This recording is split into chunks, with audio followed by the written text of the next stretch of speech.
안녕하세요. 여러분들과 철학자가 들려주는 철학 이야기를 공부하는 강현정입니다. 26번째 이야기는 한비자가 들려주는 상과 벌 이야기입니다. 여러분, 한비자는 우리에게 또 어떤 이야기를 들려주게 될까요? 지금 시작하도록 하겠습니다. 우리가 오늘 공부할 사상가는 바로 한비자입니다. 한비자는 중국의 법가 철학자입니다. 1년에도 몇 차례씩 전쟁이 일어나곤 했던 중국 전국시대 말기 기원전 280년에 한이라는 나라에서 태어났습니다. 원래 이름은 한비인데요. 왜 한비자라고 부르는 것일까요? 그 이유는 한비자의 자자가 선생을 뜻하는 말입니다. 즉, 한비 선생을 높여서 부르는 것이지요. 한비가 살아있을 당시 한나라는 국력이 약해서 여러 나라로부터 시달림을 당했습니다. 특히 이웃나라인 진나라는 강력한 무력을 바탕으로 천하통일을 추구하고 있었으므로 이웃나라인 한나라는 진나라에 대항하지 못하고 진나라의 눈치만 보고 있는 상황이었습니다. 한비는 순자를 스승으로 모셨습니다. 순자는 성악설과 예를 강조했던 유명한 사상가지요. 성악설이란 인간은 태어날 때부터 악한 본성을 가졌다는 뜻입니다. 한비는 말을 더듬었기 때문에 발표를 잘 하지는 못했지만 대신 뛰어난 문장으로 인정을 받았습니다. 한비는 여러 차례 한나라 왕에게 부유하고 군사를 강하게 할 방법을 제시하였으나 받아들여지진 않았습니다. 왕도 그럴 의지가 없었고 왕 주위 신하들이 한비의 말에 전혀 귀를 기울이지 않고 오히려 방해했기 때문입니다. 거꾸로 한비의 견해를 듣고 감탄한 것은 바로 이웃나라의 임금인 진시황이었습니다. 진시황은 내가 이 사람을 만나 사귈 수 있다면 죽어도 여한이 없겠다라고 말을 했을 정도지요. 한비는 진시황에게 자신의 의견이나 견해를 피력하는 유세를 했고 진시황은 한비의 유세를 적극적으로 받아들이려 했습니다. 그러나 순자에게 더불어 공부를 하던 이사의 모함을 받아서 한비자는 죽게 되었습니다. 사마천의 사기에 한비자는 법률에 의거하여 모든 세상사를 결단하고 시비를 분명하게 하였으나 너무나 가혹하여 은혜가 부족했다. 나는 다만 한비자가 말하기에 어려움이라는 글을 짓고도 스스로 화를 벗어나지 못한 것이 슬플 따름이다. 라고 한비를 평가하고 있습니다. 첫 번째 이야기는 두 개의 칼자루입니다. 어떤 내용인지 함께 알아보도록 할까요? 쯔쯔쯔 어리석은 녀석 같으니라고. 한비는 공부를 하고 있는 친구 유가에게 다가서며 어깨를 툭 쳤습니다. 그러자 유가는 한심하긴 나이 어린 철민이 반도 못 따라가는 녀석이 어제 보니까 내 조카 철민이는 참 의젓하더라. 한비와 유가는 늘 다투듯이 말을 주고받습니다. 철민이 외삼촌인 한비는 일찍이 조카인 철민이네 집에서 고시공부를 했습니다. 그런데 11번째 시험에서도 낙방을 하자 철민의 집을 나와 아예 고시원으로 들어왔습니다. 그런데 고시원에는 늙으스레한 터줏대감 유가가 있었습니다. 한비는 곧 유가와 친구가 되었지요. 하지만 둘은 수시로 다투었습니다. 둘 다 큰 꿈을 이루지 못한 자신들의 처지를 위로하며 격려해주는 관계였지만 항상 마음과는 반대로 표현을 했습니다. 겉으로는 늘 상대를 무시하고 빈정거리기 일쑤였습니다. 한비는 창으로 다가가 유리문을 활짝 열어 젖혔습니다. 아이들 수십 명이 교문을 빠져나와 큰 길 쪽으로 걸어가는 모습이 보였습니다. 해맑은 얼굴에 예쁜 옷을 입은 아이들은 쉴 새 없이 제잘거립니다. 아이들은 선생님의 인솔을 받아 장난감 회사의 한 공장으로 갔습니다. 아이들은 큰 강당으로 들어가 줄을 맞추어 섰습니다. 이윽고 교장 선생님과 여러 어른들이 안으로 들어섰습니다. 그런데 놀랍게도 신사복으로 차려입은 철민이가 보였습니다. 아이들은 못 볼 것을 본 것처럼 웅성거렸죠. 며칠 전까지만 해도 대걸레로 피자집 바닥을 닦던 철민이었으니까요. 그러다 쭉 미끄러져 아이들의 웃음거리라 되기도 했습니다. 담임 선생님께서 마이크 앞으로 나오셨습니다. 오늘은 아주 경사스러운 날입니다. 우리 반 철민이가 이 장난감 회사의 명예 공장장이 되었어요. 그러자 아이들은 깜짝 놀랐습니다. 김철민이 공장장이라고요? 이번엔 턱까지 까만 수염이 많이 나 있는 회사 사장님이 마이크를 잡았습니다. 얼마 전 장난감 아이디어를 공개 모집한 적이 있었는데 그때 철민이가 공모한 아이디어가 영예의 대상을 받았습니다. 라고 말씀하셨습니다. 이때 누군가 철민이는 공부를 못해요 라고 소리쳤어요. 그러자 사장님은 학교 성적은 상관없어요. 우리 인생에서 공부가 다가 아니잖아요. 김철민 공장장은 이 공장에서 많은 장난감을 개발해내어 판매에도 큰 도움을 줄 것입니다. 그러니 여러분도 철민 군인을 많이 응원해 주세요. 여러분, 우리 김철민 공장장에게 격려의 박수를 보내주는 것이 어떨까요? 장차 훌륭한 사업가로서의 비전을 여러분들에게 보여줄 것입니다.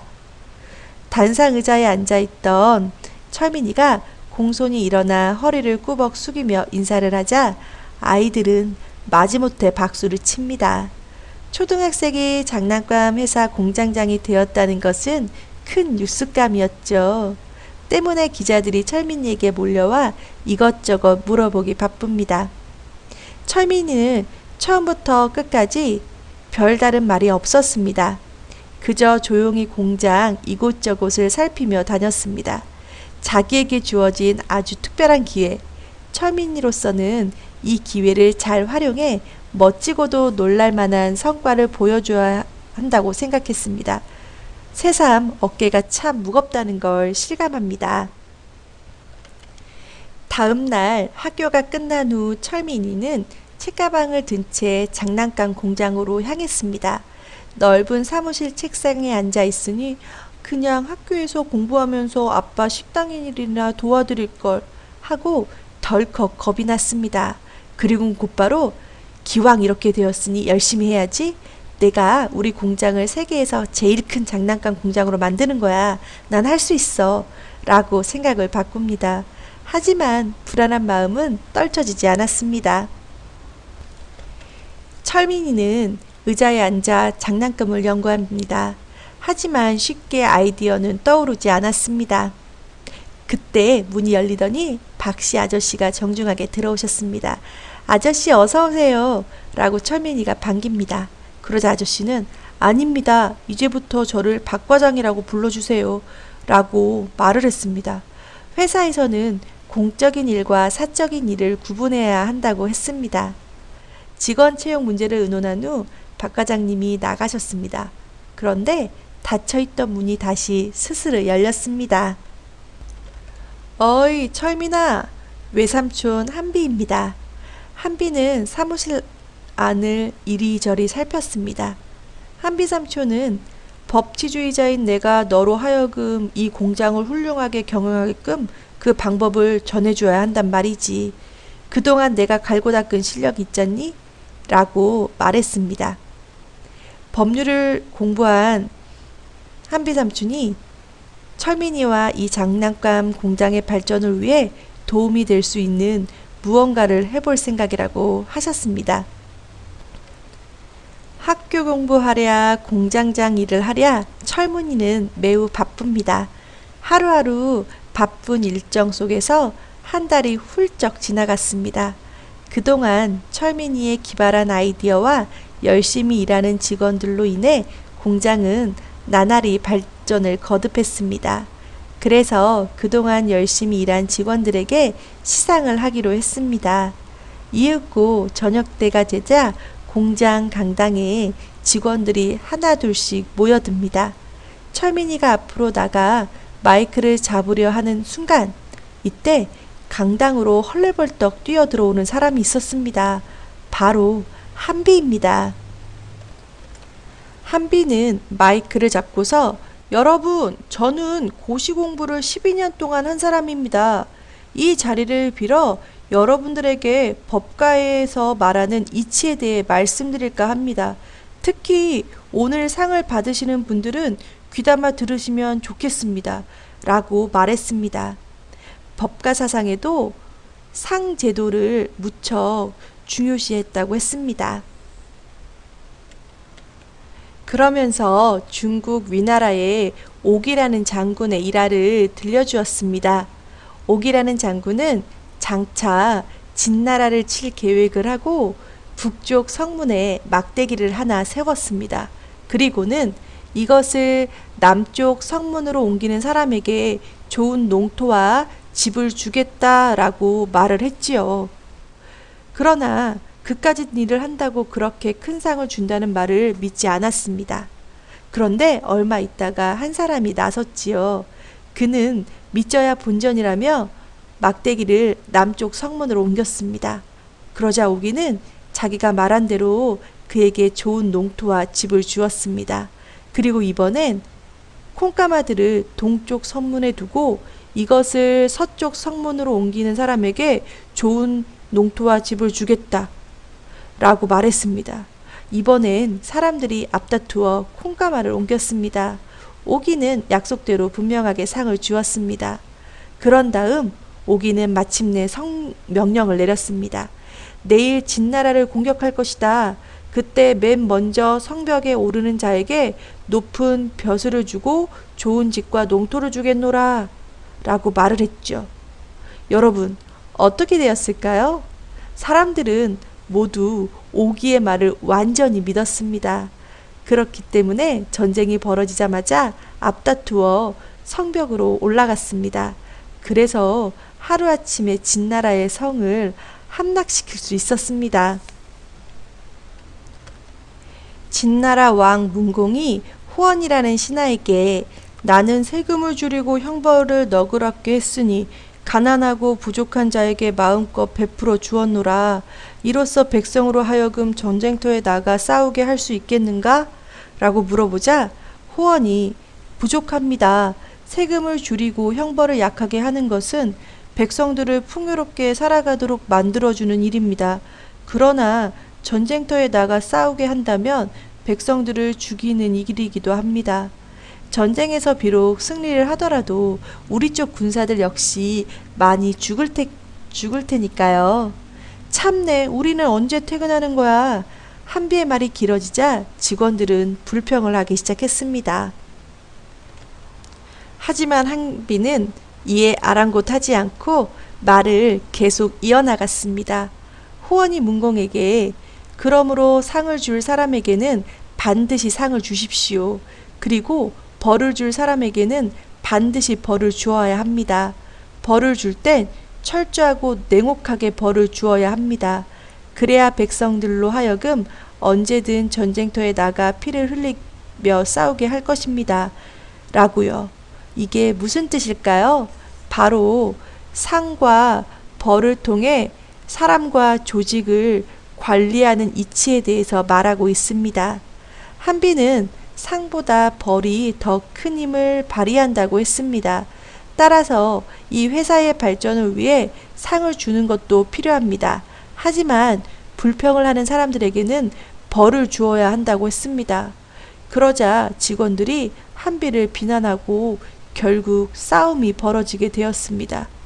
급기야 삼촌이 코피를 흘리게 되었습니다. 삼촌이 코피를 흘리고서야 싸움이 끝나게 되었죠. 여름방학이 시작되자마자 철민이가 개발한 물놀이용 튜브 세트가 불티나게 팔려 나갔습니다. 철민이에게 하루하루는 너무 바쁩니다.